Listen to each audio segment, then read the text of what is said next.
آج کے خطبہ جمعہ کے اندر سورۃ الاخلاص کی فضیلت کے حوالے سے کچھ معروضات آپ حضرات کے گوش و گزار کرنا چاہوں گا۔ سورہ اخلاص قرآن مجید فرقان حمید کی ایک چھوٹی سی سورت ہے،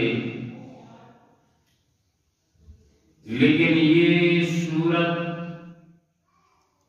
انتہائی جامع سورت ہے کہ اس سورت کے اندر اللہ رب العزت نے اپنے علاوہ تمام الہوں کا رد کیا ہے، اور اللہ رب العزت نے گویا اس چھوٹی سی سورت کے اندر اپنا مکمل تعارف کروا دیا ہے۔ سورہ اخلاص، اس نام سے یہ سورت مشہور ہے، لیکن سورہ اخلاص کے دیگر بہت زیادہ نام ہیں، اور عربی زبان کا یہ ضابطہ اور اصول ہے کہ کثرت الاسماء تدل علی شرف المسمى، کہ ناموں کی کثرت دلالت کرتی ہے جس چیز کی وہ نام ہوتے ہیں اس کے فضیلت اور بڑائی، کہ جتنے زیادہ جس چیز کے نام ہوں گے وہ چیز اتنی ہی بلند و بالا شمار ہوگی۔ آپ لوگوں کو سمجھانے کے لیے ایک مثال دیتا ہوں۔ ایک لڑکا ہے، اس کا نام صرف عبداللہ ہے۔ اب ایک طرف یہ عبداللہ ہے اور دوسری طرف وہ بھی عبداللہ ہے، دونوں کا نام عبداللہ ایک ہی نام ہے، لیکن جو ایک عبداللہ ہے وہ حافظ بھی ہے، قاری بھی ہے، عالم بھی ہے، مفتی بھی ہے، متقی بھی ہے، اور جو دوسرا ہے اس نے کچھ بھی نہیں پڑھا۔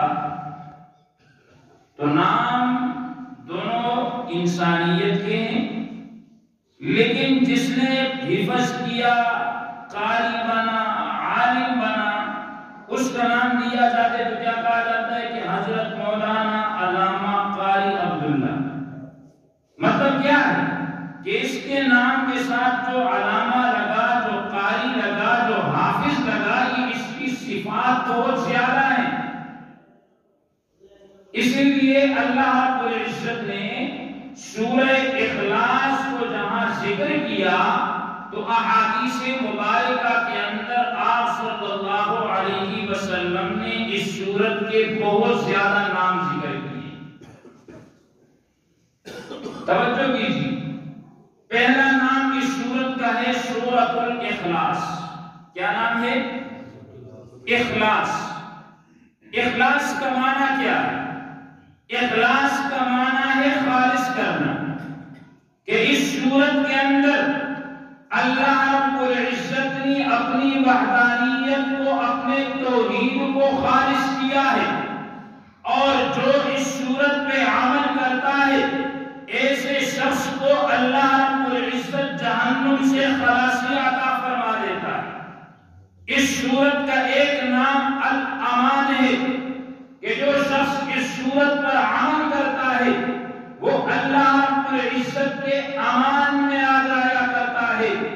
اس سورت کا ایک نام برات ہے، کہ جو شخص 100 مرتبہ اس سورت کی تلاوت کرتا ہے اللہ رب العزت آخرت کے عذابات سے اس کو بری کر دیتا ہے۔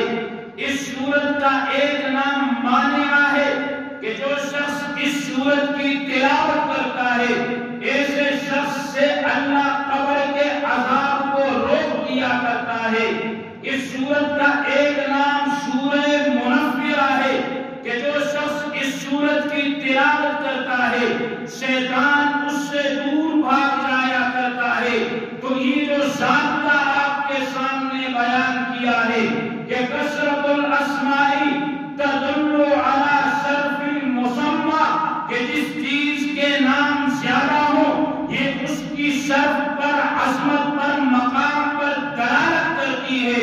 تو سورہ اخلاص کے نام بھی بہت زیادہ ہے، اس لیے کہ اس سورت کی اہمیت بھی اللہ رب العزت کے ہاں بہت زیادہ ہے۔ یہ ہے سورہ اخلاص کہ اس کا مقام اللہ رب العزت کے ہاں بہت زیادہ ہے۔ بڑی تفصیلی سورت ہے، الفاظ تو اس کے تھوڑے ہیں نا، 1.5 سطر بھی نہیں، 1.5 لائن 1.5 سطر بھی نہیں بنتی، لیکن صحیح بات ہے اس میں اگر تفصیلی بیان کیا جائے تو 5-6 جمعے اسی پہ لگ جائیں، 5-6 جمعے سورہ اخلاص پہ ہی لگ جائیں۔ لیکن میں کوشش کروں گا کہ مختصر اور جامع انداز کے اندر پوری اس سورت کی وضاحت آپ کے سامنے پیش کروں۔ آپ توجہ کریں گے، توجہ سے بیٹھیں گے، سمجھ بھی آئے گی اور سننے میں مزہ بھی آئے گا انشاءاللہ۔ پہلی تھوڑی اس سورت کی فضائل سنیں۔ پیارے پیغمبر جناب محمد رسول اللہ صلی اللہ علیہ وسلم راستے سے گزر رہے تھے، ایک شخص سورہ اخلاص کی تلاوت کر رہا ہے، سورہ اخلاص پڑھ رہا ہے۔ پیارے پیغمبر جناب محمد رسول اللہ نے فرمایا کہ واجب ہو گئی اس شخص کے لیے، واجب ہو گئی اس شخص کے لیے۔ صحابہ کرام نے پوچھا یا رسول اللہ ما وجبت، اس پڑھنے والے کے لیے کیا واجب ہو گئی ہے؟ تو پیارے پیغمبر نے فرمایا کہ اللہ نے اس کے لیے سورہ اخلاص پڑھنے کے بدلے میں جنت واجب کر دی۔ سورہ اخلاص کی پڑھتا ہے تو سورہ اخلاص پڑھنے کی وجہ سے اللہ نے اس کے لیے کیا واجب کر دی ہے؟ جنت واجب کر دی۔ یہ سورہ اخلاص کیا ہے؟ کون سی سورت ہے؟ ہم سارے ہیں نا، مولوی صاحب تقریر کر رہے ہیں نا، پوری رات تقریر سننے سننے صبح مڑو ایک بندہ اٹھے بھائی صبح زلیخا جنا کی جڑی ہے، میں وہاں گھنٹہ سورہ اخلاص لگا کے چھٹی میں بعد سورہ اخلاص ہے کہ پتہ ہے نا سورہ اخلاص کا؟ قل هو اللہ احد اللہ الصمد لم یلد ولم یولد ولم یکن له کفوا احد۔ ہر نماز پڑھتے ہو نا؟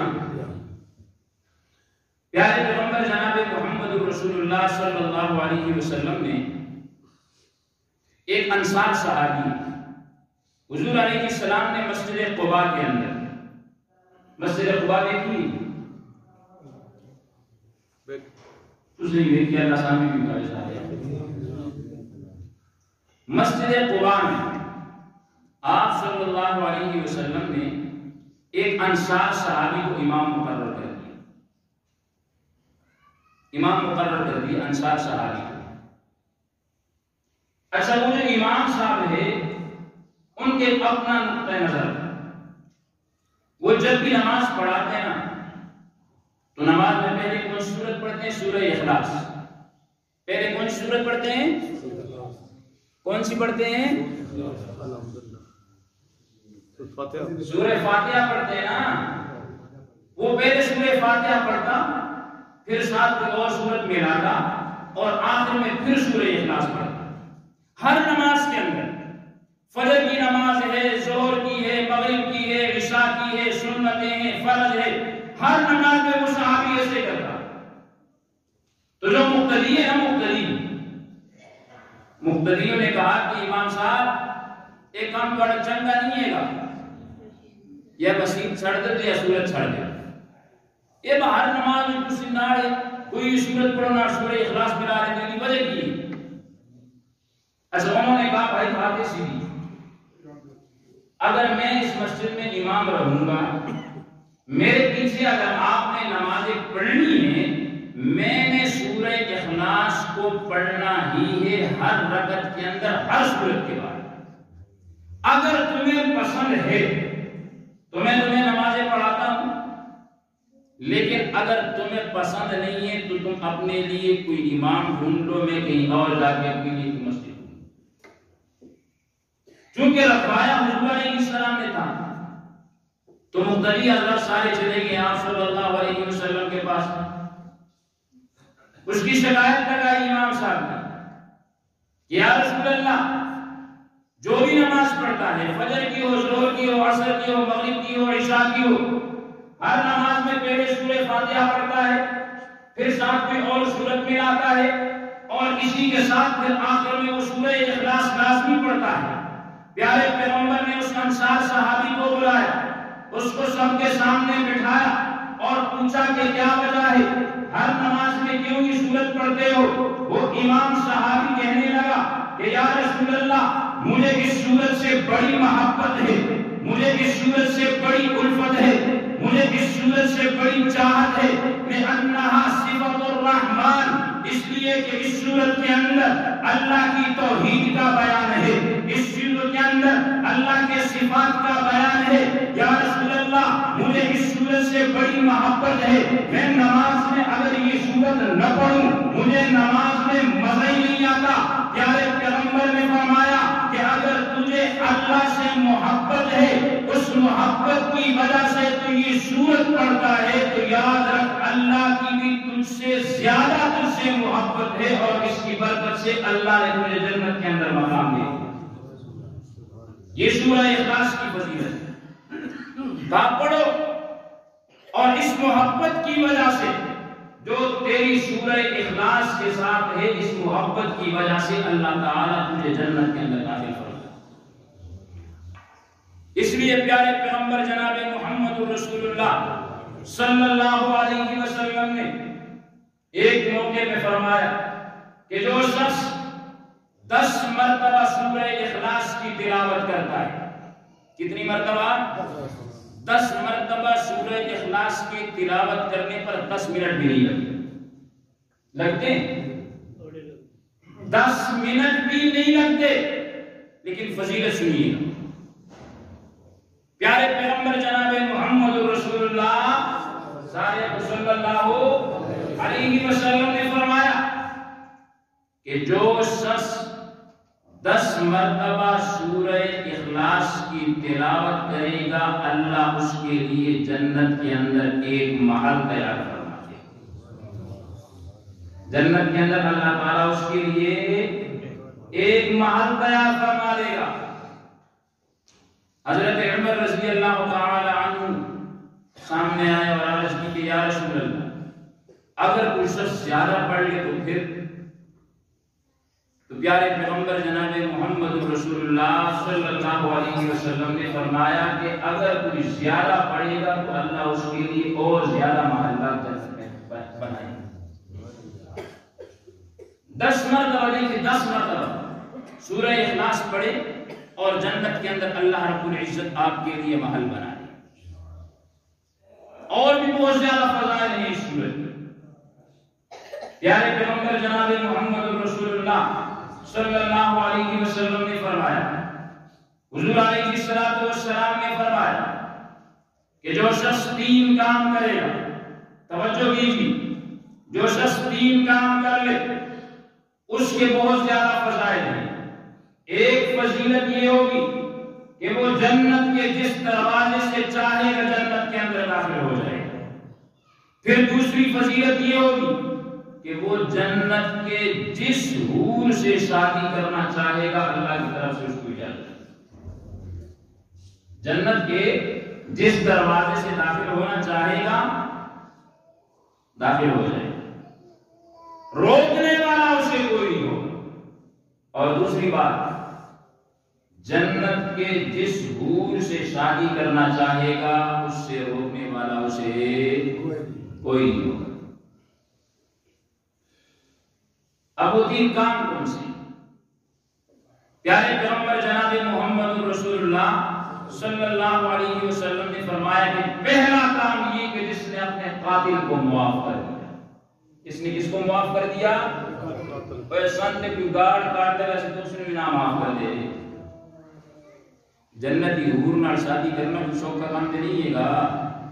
ابو لیلی بھی اللہ پر اپنی مرضی کی یہی پسند آ گئی. جنت کے 8 دروازوں میں سے دل جس دروازے سے کرے اس سے داخل ہونا کوئی اتنا آسان کام نہیں ہے. یہ مسجد کے دروازے نہیں ہے کہ جہاں سے دل کیا ادھر سے آ گیا, ادھر سے آ گیا, ادھر سے آ گیا. کوئی وہاں پہرے دار کھڑے ہوں گے, وہاں رشوت بھی نہیں چلتی. یہاں تو کسی ٹریفک والے نے پکڑ لیا, تھوڑے سے دے دیے کہ کام نہیں ہوا, دے دیے کام چل گیا, وہاں یہ نہیں چلے گا. جو اتنی بڑی فضیلت آمنہ کے لال نے بیان فرمائی ہے, اس کے لیے قربانی بھی دینی پڑے گی. پہلا کام کہ جس نے اپنے قاتل کو معاف کر دیا. دوسرا کام کہ جس نے پوشیدہ قرض ادا کر دیا ہے. ایک قرضدار ہے, غریب ہے, لوگوں کے پیسے ہے, وہ دے نہیں سکتا, یہ اللہ کی رضا کے لیے اس مقروض کو بھی نہیں بتاتا اور جا کے دکان کا رجسٹر کھلوا کے اس کے کھاتے کو ختم کروا کے دکاندار کو کہتا ہے کہ میرا نام نہ لیجیے گا اس کے سامنے. پیارے پیغمبر نے فرمایا کہ یہ شخص جنت کے جس دروازے سے داخل ہونا چاہے گا یہ داخل ہو سکے گا, کوئی روکنے والا اسے. یہ 2 کام کے ہو گئے. یہ 2 کام وہ بولو تو پانی بیان کرتے ہیں نا, پر تو سینے نہیں سارے جا کے کھاتے میں باؤ سارے 2 کام اوکے نہیں کوئی نہیں اوکے. وہ بولو اوکے تو ہیں لیکن آپ کو بدلے بھی دے گئی ہے نا.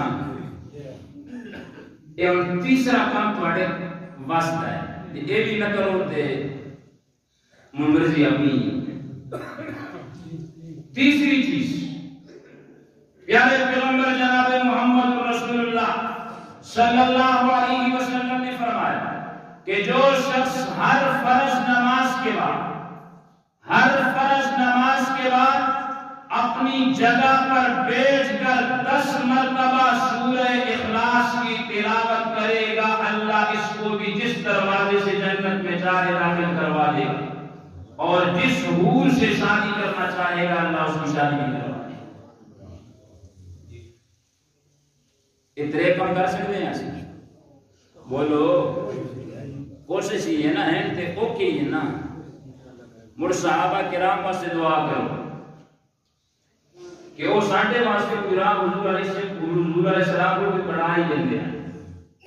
پیارے پیغمبر جناب محمد رسول اللہ صلی اللہ علیہ وسلم نے جب یہ بیان فرمایا کہ جو شخص یہ 3 کام کرے گا, اپنے قاتل کو معاف کرے, پوشیدہ قرض ادا کرے, ہر فرض نماز کے بعد 10 مرتبہ سورہ فاتحہ کی تلاوت کرے, یہ جنت کے جس دروازے سے چاہے گا داخل ہو جائے گا, اسے روکنے والا کوئی نہیں ہوگا. جس حور کی طرف اشارہ کرے گا جنت میں, اس سے اللہ اس کا نکاح کروا دے گا. ابو بکر صدیق رضی اللہ تعالیٰ عنہ اسی مجلس میں بیٹھے ہیں, کھڑے ہوئے پیارے پیغمبر سے سوال کیا کہ یا رسول اللہ, ایک شخص ایسا ہے وہ اپنے قاتل کو معاف نہیں کر سکتا, ایک شخص ایسا ہے وہ جو ہے نا کسی کا قرض ادا نہیں کر سکتا, لیکن وہ سورہ فاتحہ کو ہر نماز کے بعد پڑھ سکتا ہے, یا ان 3 کاموں میں سے کوئی ایک کر سکتا ہے, باقی 2 کاموں پہ قدرت نہیں رکھتا, اس کے بارے میں کیا حکم ہے؟ تو پیارے پیغمبر نے فرمایا کہ یہ فضیلت اس کو بھی حاصل ہے. اگر ان تینوں میں سے کوئی ایک کام کر لیں, یعنی یہ ایک کام اگر ہم کرنا چاہیں تو کر سکتے ہیں. ہر فرض نماز کے بعد 10 مرتبہ سورہ اخلاص کی تلاوت کرنا. ہر فرض نماز کے بعد 10 مرتبہ سورہ اخلاص کی کیا کرنا ہے, یہ آج سے اپنا معمول بنا لیں. فضیلت بہت زیادہ ہے. جس دروازے سے چاہیں گے آپ جنت میں داخل ہو جائیں, جس حور سے چاہیں گے آپ کی شادی ہو جائے, لیکن 10 مرتبہ ہر فرض نماز کے بعد سورہ اخلاص قل هو اللہ احد کی سورت کی کیا کرنی ہے, تلاوت کرنی. یہ تھی سورت کی فضیلت. اب آتے ہیں اس سورت کی وضاحت کی طرف. پہلے آپ ذہن میں رکھیں کہ اس سورت کا شان نزول کیا ہے. شان نزول کا مطلب کیا ہے کہ اس سورت کے نازل ہونے کی وجہ کیا ہے. پیارے پیغمبر جناب محمد رسول اللہ صلی اللہ علیہ وسلم نے جب مشرکین مکہ کے سامنے اللہ تعالیٰ کی وحدانیت کا اقرار کیا، ان لوگوں سے کہا کہ تم معبودان باطلہ کو چھوڑ ایک اللہ کے در پہ آ جاؤ، اللہ کی عبادت، اللہ کے بندے بن جاؤ، کونوا عباد اللہ، تم اللہ کے بندے بن جاؤ، لات منات عزا حبل کو چھوڑ دو، مجوسیوں سے کہا کہ آگ کی پوجا کو چھوڑ دو، عیسائیوں سے کہا کہ عقیدہ تثلیث کو چھوڑ دو، اسی طرح دہریوں کو کہا کہ تم بھی اللہ کے در پہ آ جاؤ۔ تو کچھ لوگ پیارے پیغمبر کے سامنے آتے ہیں اور آ کر پیارے پیغمبر جناب محمد رسول اللہ سب کہہ دو صلی اللہ علیہ وسلم سے سوال کرتے ہیں کہ اے محمد تو ہمیں کس خدا کی طرف بلاتا ہے؟ ہمیں یہ تو معلوم ہے کہ فرشتوں کو اس خدا نے نور سے پیدا کیا ہے، فرشتوں کو نور سے بنایا، ابلیس کو آگ سے بنایا، آدم کو مٹی سے بنایا، زمین کو اس نے پانی کے جو ہے نا غبار سے بنایا ہے، آسمان کو دھوئیں سے بنایا ہے، لیکن جس رب کی طرف تو ہمیں بلا رہا ہے، جس رب کی طرف تو ہمیں دعوت دے رہا ہے، ہمیں ذرا یہ تو بتا اس رب کی حقیقت کیا ہے، وہ کون تھا، اس کے ماں باپ کون ہیں، اس کا کنبہ قبیلہ کیا ہے، اس کا تعلق کس چیز سے ہے، وہ مٹی کا ہے، وہ سونے کا ہے، وہ پیتل کا ہے، وہ تانبے کا ہے۔ یہ سوال انہوں نے بڑا عجیب کیا۔ یہ اللہ رب العزت کا نظام ہے، اگر اللہ چاہتا اسی وقت ان پہ عذاب نازل کرتا، انہیں تباہ و برباد کرتا، لیکن اللہ نے ایسا نہیں کیا۔ اللہ نے اپنا تعارف کروایا اور تعارف اتنے جامع انداز کے اندر کروایا کہ اس زمانے سے لے کر قیامت تک جتنے بھی ملحدین آئے، جتنے بھی مشرکین آئے، جتنے بھی کافر آئے اور اللہ کی ذات کے بارے میں سوال کرے، سورہ اخلاص کے اندر اللہ نے تمام سوالوں کا جواب دے دیا۔ تمام سوالوں کا جواب اللہ نے سورہ اخلاص کے اندر دے دیا۔ چلتے ہیں سورہ اخلاص کی طرف۔ قل هو اللہ احد، پہلی آیت کیا ہے؟ قل هو اللہ احد۔ قرآن مجید کے اندر جہاں پہ لفظ قل آیا وہاں اللہ نے پیارے پیغمبر سے کچھ صحیح دھماکے دار اعلان کروانا ہوتا ہے۔ کوئی بھی زبردست اعلان اگر اللہ نے حضور سے کروانا ہو تو قرآن مجید کے اندر لفظ قل کہ پیارے پیغمبر آپ کہہ دیجیے ان سے، آپ کہہ دیجیے ان سے هو اللہ احد، وہ اللہ کیا ہے؟ وہ اللہ کیا ہے؟ ایک ہے۔ اب اس ایک جملے کے اندر اللہ رب العزت نے 3 باطل فرقوں کا رد کیا۔ پہلا رد اللہ تعالیٰ نے کیا دہریہ۔ دہریہ یہ ایک ایسا فرقہ ہے جو اللہ کو مانتے ہی، وہ کہتے ہیں کہ جی کائنات کا جو نظام ہے یہ خود بخود چل رہا ہے، کائنات کا نظام اس کو چلانے والا کوئی موجود نہیں۔ اس پر ایک امام اعظم ابو حنیفہ رحمۃ اللہ علیہ کا ایک مناظرہ ہے، ایک واقعہ ہے کہ دہریوں کے ساتھ ان کا مناظرہ طے ہو گیا تو امام صاحب خود بخود لیٹ چلے گئے، وقت سے لیٹ پہنچے وہاں۔ تو جو دہریہ تھا، مناظر جو تھا، اس نے شور مچانا شروع کر دیا کہ دیکھو تم جس امام اعظم ابو حنیفہ کے بہت بڑا امام ہے، وہ مناظرے کے اندر لہٰذا تم مناظرہ ہار گئے۔ امام صاحب پہنچے، امام صاحب نے کہا یار میں گھر سے تو ٹائم پہ نکلا تھا، توجہ سے سنیے گا۔ امام صاحب نے کیا کہا؟ میں گھر سے ٹائم پہ نکلا تھا لیکن ایک حادثہ راستے میں پیش آیا۔ وہ دہریے نے کہا کیا حادثہ پیش آیا؟ امام صاحب کہنے لگے کہ یار میں گھر سے جب نکلا راستے میں ایک دریا آیا، اب دریا عبور کر کے میں نے آپ کے پاس آنا، دریا عبور کر کے ہی میں نے آپ کے پاس آنا تھا، لیکن جب دریا کے کنارے پہنچے تو وہاں کشتی نہیں تھی۔ دہریہ نے کہا پھر کیا ہوا؟ امام صاحب نے کہا میں وہیں کھڑا تھا، ایک بہت بڑا درخت تھا، وہ درخت خود بخود نیچے گرا، خود بخود اس درخت کے پھٹے بنے، پھر خود بخود وہ پھٹے آپس میں جڑتے گئے، پھر خود بخود کیل آئے وہ اس کے اندر لگنا شروع ہو گئے، بالکل کشتی تیار ہو گئی۔ میں کشتی میں بیٹھا تو خود بخود وہ کشتی چلنے لگی، میں دوسرے کنارے پہنچا، وہ درخت وہ پھٹے وہاں سے دوبارہ ختم ہوئے، دوبارہ وہ درخت بنا اور وہ وہیں پہ دوبارہ درخت کھڑا ہو گیا۔ دہریہ کہتے پاگل تو نہیں، اور ایسا بھی کبھی ہوا ہے کہ بغیر ترخان اور بغیر مستری کی کشتی بنی ہو؟ امام صاحب نے کہا پاگل، جب ایک کشتی خود نہیں بنتی اس کو بنانے والا موجود ہے تو اتنی بڑی کائنات کا نظام خود بخود بغیر چلانے والے کی کیسے چل سکتا ہے؟ اسی بات سے وہ مناظرہ ہے۔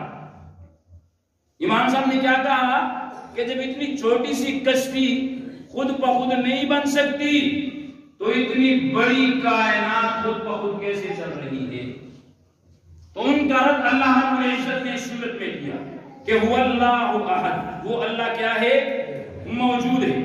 اس آیت کے اندر دوسرا رد اللہ نے فلاسفہ کا کیا۔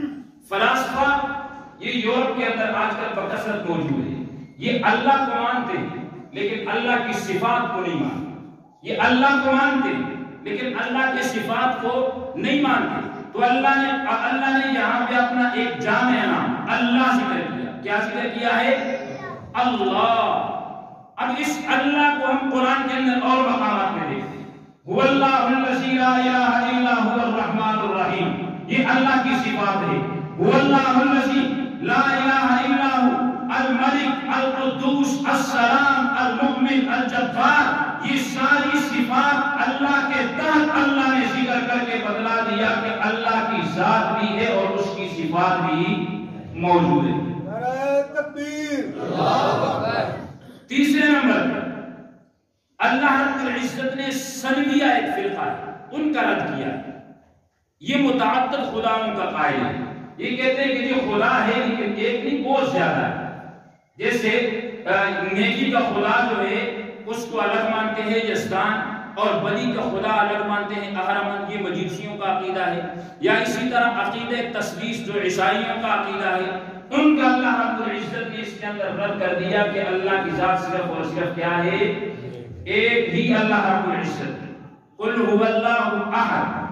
اب ایک بات یہاں پہ ذہن میں رکھیں کہ یہاں پہ اللہ نے احد کہا ہے، واحد نہیں کہا۔ احد کا معنی بھی کیا ہے؟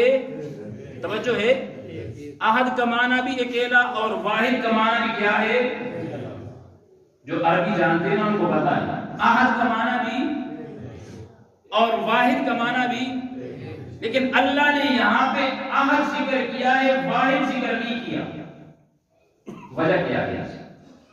واحد اسے کہا جاتا ہے کہ جس کے اندر غیر کا احتمال موجود۔ واحد اسے کہا جاتا ہے کہ جس کے اندر غیر کا احتمال موجود ہو۔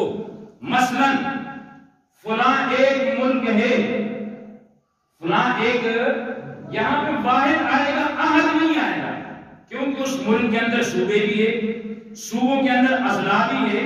فلاں ایک گھر ہے، اس ایک گھر کے اندر کافی سارے لوگ رہتے ہیں، تو واحد اسے کہتے ہیں جس میں غیر کا احتمال ہو، اور احد اسے کہتے ہیں کہ جس کے اندر غیر کا احتمال موجود ہو۔ اور اللہ کی ذات واحد نہیں بلکہ احد ہے کہ وہ اکیلی تھی، اکیلی ہے اور اکیلی ہی رہے گی، اس کے اندر کسی غیر کو شامل نہیں کیا جا سکتا۔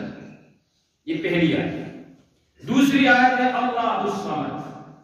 اللہ الصمد کہ اللہ رب العزت کی ذات کیا ہے؟ بے نیاز ہے۔ اللہ کی ذات کیا ہے؟ بے نیاز ہے۔ اب بعض لوگ ایسے تھے کہ جو عقیدہ رکھتے تھے عجز کا، کہ بعض کام ایسے ہیں کہ اللہ تعالیٰ ان کاموں سے عاجز ہے۔ سمجھ آ گئی میری بات؟ بعض لوگ یہ عقیدہ رکھتے تھے کہ بعض کام ایسے ہیں کہ اللہ تعالیٰ کی ذات ان کاموں سے کیا ہے؟ عاجز ہے۔ اس آیت کے اندر اللہ الصمد، اس آیت کے اندر اللہ رب العزت نے ان لوگوں کا رد کیا کہ تمہارا یہ عقیدہ اور نظریہ غلط ہے، یہ باطل عقیدہ ہے کہ اللہ رب العزت کی ذات بعض کاموں کے اندر عاجز ہے۔ نہیں، ایسی بات نہیں ہے۔ اللہ الصمد، وہ اللہ بے نیاز ہے، وہ کسی کا محتاج نہیں ہے۔ آئیے مفسر قرآن حضرت عبداللہ بن مسعود کے در پہ چلتے ہیں کہ سمد کا معنی کیا ہے۔ حضرت عبداللہ بن مسعود سمد کا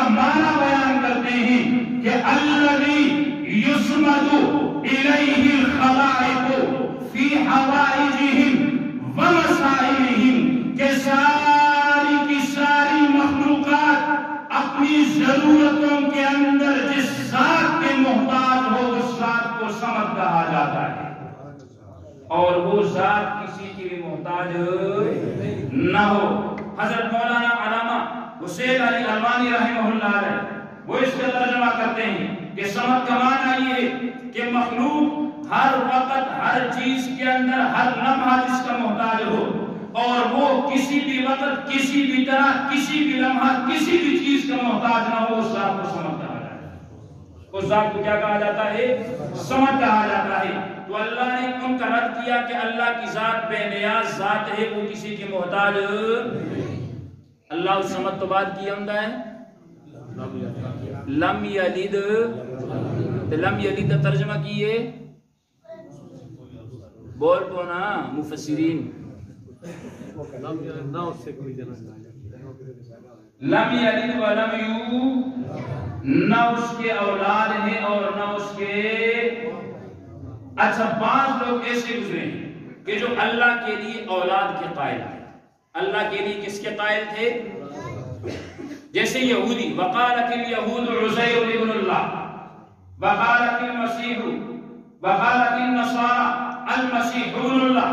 یہودیوں نے کہا کہ حضرت عزیر، یہ قرآن کی عبارت پڑھی ہے آپ کے سامنے، یہودیوں نے کہا کہ حضرت عزیر اللہ کے بیٹے ہیں، عیسائیوں نے کہا کہ حضرت عیسیٰ جو ہیں یہ اللہ کے بیٹے ہیں، مشرکین مکہ نے کہا کہ فرشتے جو ہیں یہ اللہ کی بیٹیاں ہیں۔ اللہ رب العزت نے ان کی رد فرما دی کہ لم یلد، اللہ رب العزت کی ذات بیٹوں سے بھی پاک ہے اور بیٹیوں سے بھی کیا ہے؟ اللہ رب العزت ان میں سے کسی ایک کا محتاج لم یلد کے اندر اللہ نے ان کا بھی رد فرما دیا۔ سورہ اخلاص جامع سورت ہے کہ نہیں؟ چھوٹی سی ہے نا، لیکن قیامت تک آنے والے وہ لوگ جو اللہ کی ذات کے بارے میں سوال کریں گے 1450 سال پہلے ہی اللہ نے ان کے جوابات دیے۔ پھر بعض لوگ ایسے تھے جو مادہ پرست تھے، جو مادہ پرست تھے، ان کے لیے ہمارا تو عقیدہ یہی ہے نا کہ اللہ کی ذات جب کچھ نہیں تھا تب بھی اللہ کی ذات کیا تھی؟ اور اب جب سب کچھ ہے تب بھی اللہ کی ذات، اور جب ہر چیز فنا ہو جائے گی پھر بھی اللہ کی ذات۔ بعض لوگ ایسے تھے جو مادہ پرست قسم کے، وہ کہتے ہیں کہ یار پھر کوئی تو ہے نا، چلو مان لیا اولاد نہیں ہے اللہ کی، مان لیا اولاد نہیں ہے اللہ کی، لیکن اللہ آیا کہاں سے؟ آیا کہاں سے؟ پیدا کیسے ہوا؟ یہ شیطانی خیالات۔ آپ لوگ بھی اطلاع کے لیے عرض کر رہا ہوں، اگر ذہن میں ایسے وسوسے آنا شروع ہو جائیں تو فوراً اعوذ باللہ من الشیطان الرجیم یہ پڑھ لیا کریں، کیونکہ یہ ایمان کو ختم کر دیا کریں۔ بہرحال انہوں نے جب یہ سوال کیا تو اللہ رب العزت نے فرمایا کہ وَلَمْ يُولَدْ، اور ماں باپ کے محتاج تم ہو، اللہ رب العزت کی ذات اس سے بھی کیا ہے؟ اللہ کی ذات اس سے بھی کیا ہے؟ پاک ہے، اسے ان چیزوں کی بھی ضرورت نہیں ہے۔ آخر میں اللہ رب العزت نے وَلَمْ يَكُنْ لَهُ كُفُوًا أَحَدٌ، اس کے اندر اللہ رب العزت نے رد فرمایا۔ کن لوگوں کا رد کیا؟ پتہ ہے آپ کو؟ بعض لوگ اللہ کو مانتے ہیں، اکیلا بھی مانتے ہیں،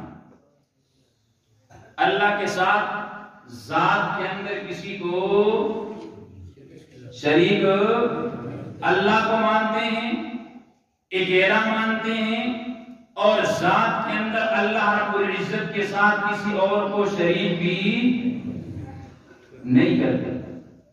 لیکن بعض صفات کے اندر وہ اللہ کے ساتھ غیروں کو شریک کرتے ہیں، بعض صفات کے اندر وہ اللہ کے ساتھ غیروں کو کیا کرتے ہیں؟ مثلا کچھ لوگ کہتے ہیں کہ جی پیارے پیغمبر جناب محمد رسول اللہ صلی اللہ علیہ وسلم حاضر ناظر کہتے ہیں کہ نہیں کہتے؟ کچھ کہتے ہیں جی پیارے پیغمبر جناب محمد رسول اللہ صلی اللہ علیہ وسلم عالم الغیب ہے، کچھ کہتے ہیں جی پیارے پیغمبر جناب محمد رسول اللہ صلی اللہ علیہ وسلم مختار کل ہے۔ اللہ رب العزت نے سورہ اخلاص کی ابتدا سے لے کر انتہا تک کوئی بھی جملہ ایسا نہیں ہے کہ جس کے اندر اللہ تعالیٰ نے اپنی وحدانیت کو بیان نہ کیا ہو۔ پہلے نمبر پہ اللہ نے کہا کہ قل هو اللہ احد، وہ اللہ کیا ہے؟ اکیلا ہے، اس کے اندر اس کے ساتھ نہ ذات میں کوئی شریک ہے نہ صفات میں کوئی شریک ہے۔ دوسرے نمبر پہ اللہ نے فرمایا کہ اللہ الصمد، وہ اللہ بے نیاز ہے، وہ کسی کا محتاج نہیں ہے، لیکن ساری کائنات کا ہر ایک ذرہ وہ میرے رب کا محتاج ہے۔ تیسری آیت میں اللہ نے کہا کہ لم یلد، جو لوگ کہتے ہیں کہ اللہ رب العزت کے لیے اولاد ہے، اللہ کے بیٹے ہیں، اللہ کی بیٹیاں ہیں، اللہ نے ان کی نفی کر دی ہے کہ بیٹے اور بیٹیوں کی ضرورت تمہیں ہے۔ اس دینے والے کو نہ بیٹوں کی ضرورت ہے نہ بیٹیوں کی ضرورت ہے۔ اور چوتھی آیت میں اللہ نے فرمایا کہ وَلَمْ يُولَدْ، ماں باپ کی ضرورت تمہیں ہے۔ بچپن میں تم پیشاب کرتے ہو، وہ اسے صاف کرے گی۔ ماں باپ کی ضرورت تمہیں ہے، ماں تمہیں دودھ پلائے گی، باپ کما کے لائے گا، تمہیں رہائش بنا کے دے گا، تمہاری ضروریات کو پورا کرے گا۔ اللہ کے پاس جب اللہ کو ان ضروریات کی ضرورت نہیں ہے، وہ ماں باپ سے بھی پاک ہے۔ اور آخری آیت کے اندر وَلَمْ يَكُنْ لَهُ كُفُوًا أَحَدٌ، پہلے اللہ نے نفی کی، صفات کے اندر اللہ کے ساتھ کوئی شریک نہیں ہے، شریک نہ ہونا اور بات ہے۔ اللہ نے یہ کہا کہ وَلَمْ يَكُنْ لَهُ كُفُوًا أَحَدٌ، کسی ایک صفت کے اندر اللہ کے ساتھ شریک ہونا بڑی بات ہے، اس کے برابری کا بھی اللہ کے علاوہ کوئی اور موجود نہیں۔ شریک ہونا تو اور چیز ہے۔ وَلَمْ يَكُنْ لَهُ كُفُوًا أَحَدٌ، کہ اللہ کے ساتھ کسی ایک صفت کے اندر کوئی ایک غیر اس کے ہمسر، اس کے برابری کا بھی۔ تو سورہ اخلاص کی بات سمجھ آ گئی؟ اب ایک جو بات آپ سب سے کی، ہم ویسے بھی اکثر بیٹھ آتے ہیں نا، دور دور سے آتے ہیں، تو اس پہ آپ سب نے عمل کرنا ہے۔ ہر فرض نماز کے بعد اپنی جگہ پر بیٹھ کر 10 مرتبہ سورہ اخلاص کی کیا کرنی ہے؟ تلاوت کرنی ہے۔ اور اس کی فضیلت کیا ہے؟ آپ صلی اللہ علیہ وسلم نے فرمایا کہ اللہ تعالیٰ اس کو کیا کر دیں گے؟ جنت کے اندر داخل فرما دیں گے۔ اللہ رب العزت سے دعا ہے جو کچھ عرض کیا اسے سمجھنے اور عمل کرنے کی اللہ تعالیٰ ہمیں توفیق عطا فرمائے۔ وآخر دعوانا الحمدللہ۔